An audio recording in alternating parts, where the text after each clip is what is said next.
Hello, welcome guys to our third lecture. So we're gonna start today in Boolean algebra. So one of the basics of this course is to how to analyze in an algebraic form, a function, how to minimize it. So one of the skills that you should learn is to minimize, in algebraic form, a function. We're gonna study, of course, later, more advanced way that can do the job better for you in a maybe faster way and also more optimized way. Okay, but you should have this skill as well. Okay, to know how to do that, we should learn, the basics of Boolean algebra and logic gates. Okay, and the rule of Boolean algebra and logic gates in general. So let's go into that. So here are some definitions. So we're gonna start by definitions. Then we go to axioms that we derive based on these definitions. Then we go to theorems, and these theorems are based or derived from the postulates. Okay, so this is the sequence that we're gonna go into. Let's start by the definitions. Okay. So first, a bit is just the binary digit. So if I write number like 23, so this number it's a decimal number, for example, it has two digits, 2 and 3, right? Here we have the same stuff with binary numbers. Those numbers, are actually only zeros and ones, two symbols, 0 and 1, true or false. Like, for example, 101, which is 5 in decimal. Okay, so we have three digits here, 1, then 0, then 1. So in binary binary variables, we call each digit bit. This is something specific to binary numbers. Okay, so and basically each bit is just 1 or 0. This is the first definition here we have. Okay, if you have two Boolean variables, and a Boolean variable is a binary variable, but it's just one bit. Okay, it's either true or false. It's a Boolean. Okay, true or just one thing, one possibility, true or false. It's not 101. This is a number, So Boolean variable have this notion of it's true or false. Okay, satisfied, not satisfied, 0 or 1. Okay, something and its opposite. So if we have more than one or even one, Boolean variable, there are three basic, operators that we can do or to construct a function out of these variables. Okay, the first one is and or not. This is basically, the three gates that we, covered last time. Okay, and these are the basic three gates, logic gates that we, we're gonna deal with all the time. And here is a definition for and or, and not. If we review them, very fast here. For and, we said that if you have two conditions, two Boolean variables, each one can be true or false, satisfied, not satisfied, then the output, the function in the output that represent and the gate between these two Boolean variables would be true only if both are true. Would be, if it's a kind of operation, this operation will be executed, only if the two conditions are satisfied. Okay, then we have or, then we have not. Okay, these are the basic definitions that we're gonna use, in that lecture, our course in general. So let's start now by postulates and axioms. Okay. So the first postulate is, which we derive from the definitions, okay, is that x or 0 is equal to x. Something we all know, I know, but we should know how we could derive this, how we could know this. Okay, one and x or dot x here is equal to x. Okay. And actually, the proof here is by truth table. So the truth table actually is one of the definitions that I didn't mention here, because it's it's a byproduct of the definition of and, or, and not. So basically, the truth table is it's a table that gathers or represent all the possible combinations for the inputs and the output for a logic function. Okay. Between two or more, or even one for not a Boolean variables. Okay, and why one table can represent the whole space, everything, all the possibilities, because this is the nature of Boolean variables, or in general, yeah, Boolean variable, because they are either 0 or 1. Okay. So only two possibilities. They are not real numbers or integer numbers. You can have infinite possibilities.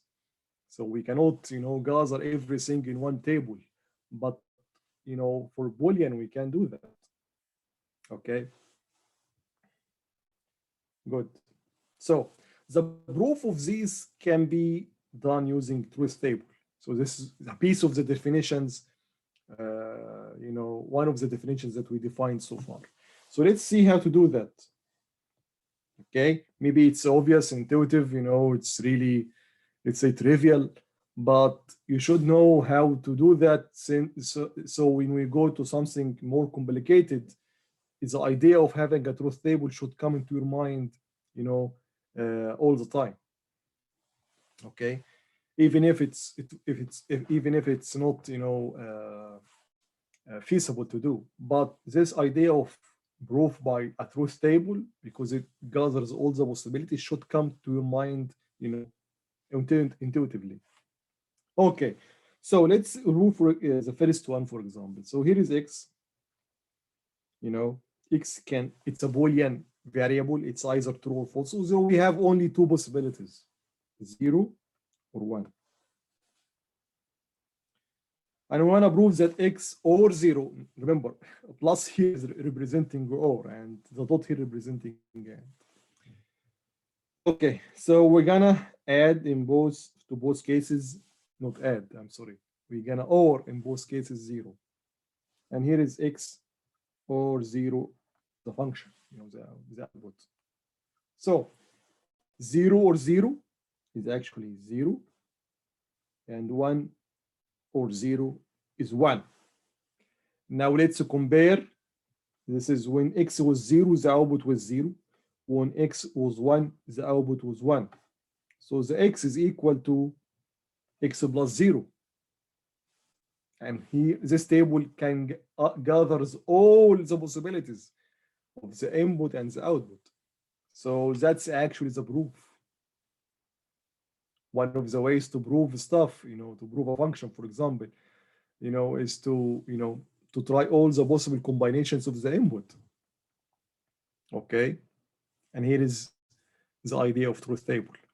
Same for the second one. 1.x equal to x. Yes, it's trivial, but we should know how they do it in math, basically. So again, here is x is a Boolean variable, either true or false, 0 or 1, and here is the 1, and here is the output x dot 1 or 1.x. So 0 dot 1 is 0, or 0 and 1 is 0. 1 and 1 is 1. Again, if we compare, when x equal to 1, the output was 1. When x equal to 0, the output was also 0. So basically, x dot 1 or x and 1 is equal to x. And, that's the proof. Okay? Good. Postulate number 3. Actually, there is a postulate 1, but it's, it's not that relevant to our work. So we're gonna just, start from postulate 2. So if you wanna review postulate 1, just go to the book, Manu's book. So postulate 3, x or y equal to y or X, which basically proves is a commutative, property that we just take it for granted. It's okay. No, it has a proof, and the proof is actually by truth table as well. There is no other proof based on the definitions again. Okay, so basically we're gonna put X and Y. I write down all the possibilities. We have two variables, two independent variables. Okay, so both of them are Boolean, is a Boolean variable. So it's either 0 or 1. So we have four possibilities: 0, 0, 1, 1, then 0, 1, 0, 1. These are the four possibilities. First, we're gonna calculate X or Y.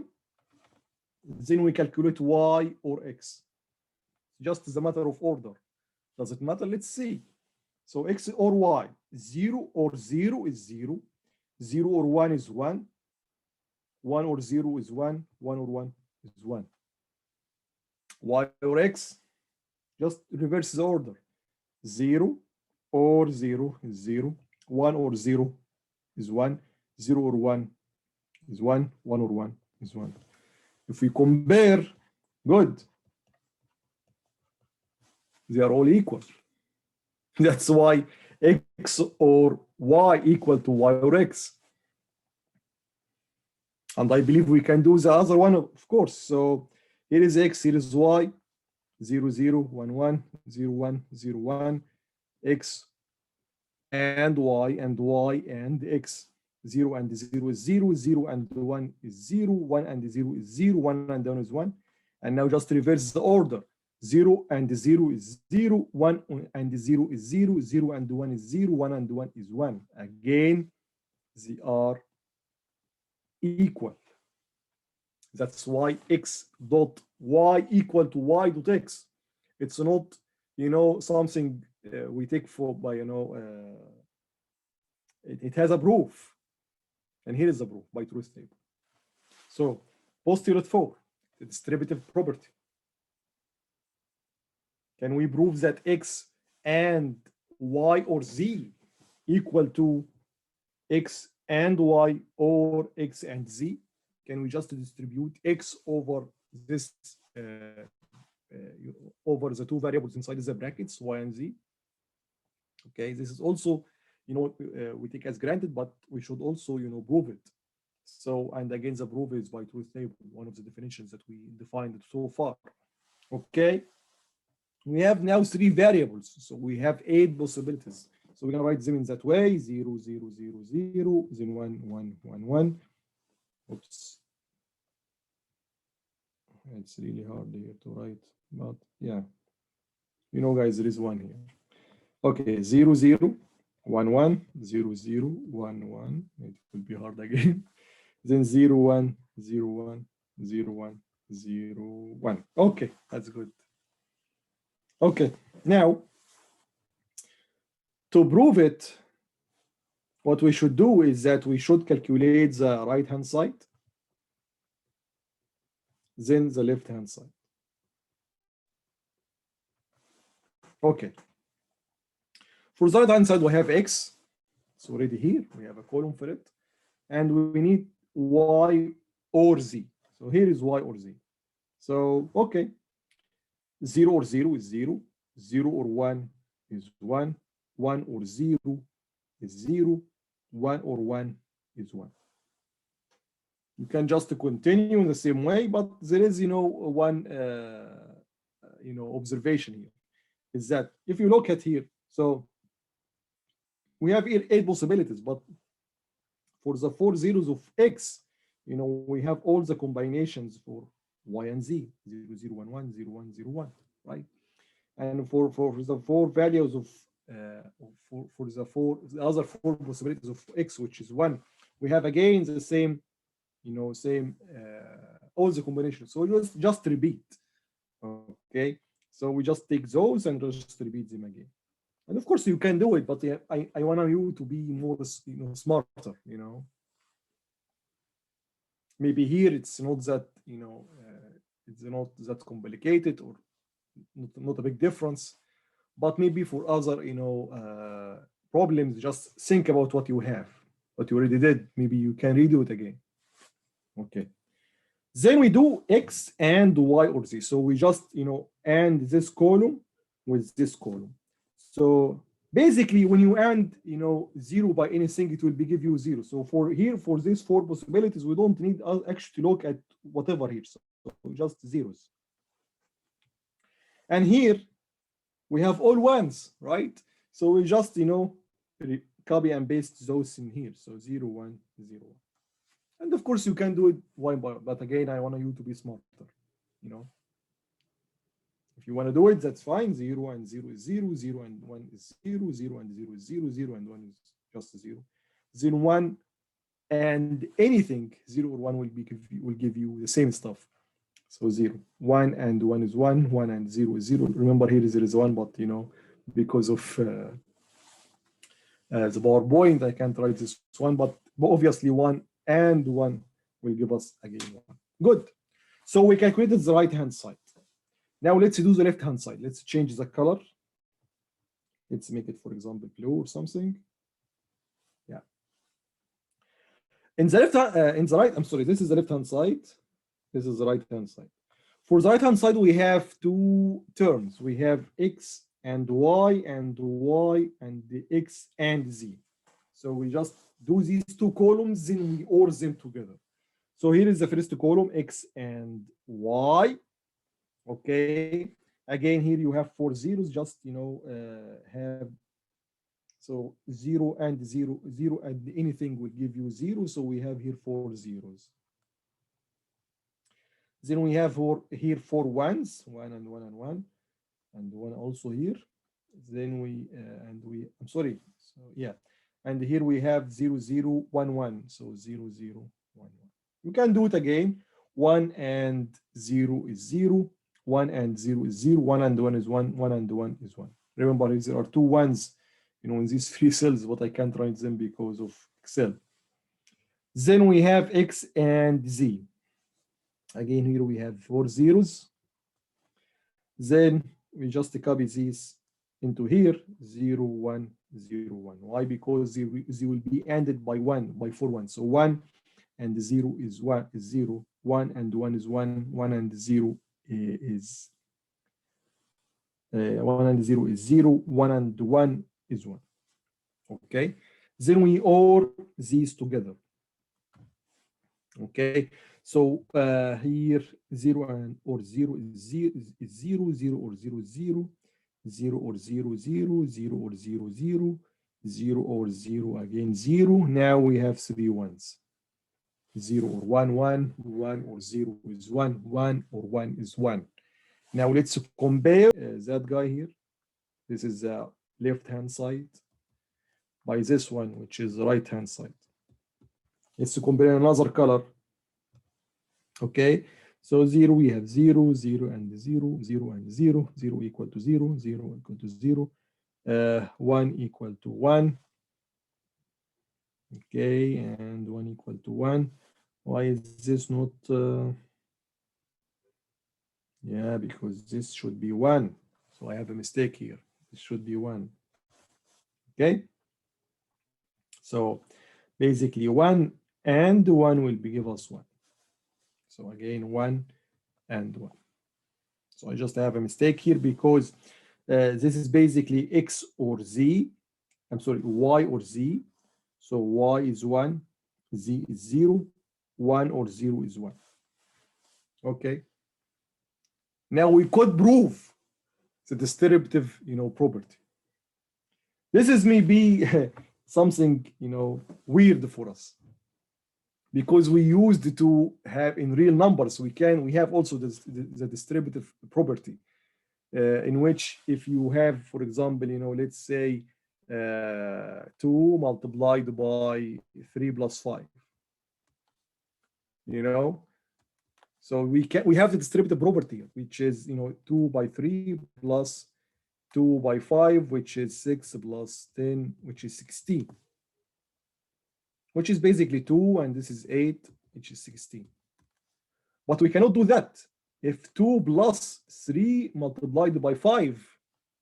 Okay, we cannot. This is not equal to 2 multiplied by 3 plus 2 multiplied by 5. This is 6 plus 10, which is 16, but this is basically 18. 2 plus 2 plus 15, which is 17. And 17 doesn't equal to 18. So we don't have the distributive property for real numbers, you know, or decimal numbers. If you know, the single operand, which is 2 here, you know, is added to something, added to another operand that are multiplied by each other. But here we have it. Here, if you have x or y dot z or y and z, you can distribute the or over y and z. So you can say that is equal to x or y and x or z. You can do that. You can do that. Okay.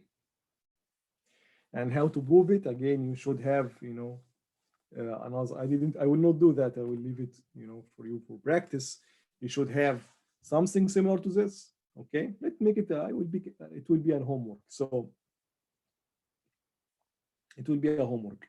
So you can do it. You can have again, you know, some similar truth table like this. Okay. On the right hand, you have the 3 variables x, y, and z, 3 columns. Then you have y and z as a separate column. Then you add y and z. Then you have another 2 columns, which is x or y and x or z. And then another column that is, you know, the idea is the ending between x or y and x or z. Okay. Then of course you should see that they both equal to each other. That's the proof. Okay. This is postulate 4. Okay, so let's go forward. The postulate 5 is very easy, you know, x or x bar equal to 1 and x dot x bar equal to 0. That's also easy. So we have also one variable, which is x. Let's change the color to, let's erase here. Let's make it red again. Okay, so we have here x and x bar. X is Boolean variable, 2 possibilities, 0 or 1. X bar is the invert of x, okay, the inverse of x, the complement of x. So 0 will become 1, 1 will become 0. And here is x or x bar. 0 or 1 is 1, 1 or 0 is 1. So whatever x is, the output is always 1. When you add x to its complement, you know, the output will be 1 all the time. That's basically, you know, intuitive, but this is the proof of it. Why it's intuitive? Basically because, let's say, here, for example, so x is equal to 0. So 0 plus x bar, which is 1. So you have always either this or this is 1, you know, and anything ORed with 1 will give you. Okay, now let's prove the second one. X bar again, 0 and 1. Then this will be 1 and 0. Then if we add them together, 0 and 1 is 0. 1 and 0 is 0. This is x and x bar. So all the time is 0. All the time is 0. Okay. This is postulate 5. Yes. So we revised now or reviewed now basic definitions, then axioms or postulates, you know, you can call it whatever, that we gonna use, you know, afterwards in proving some, you know, more, you know, interesting theorems. Okay, so next video we're gonna take more you know, definitions, not definitions this time, it will be theorems, and these theorems actually is proved using the postulates and also trace table or the definitions, let's say, that we've taken so far. So see you in the next video.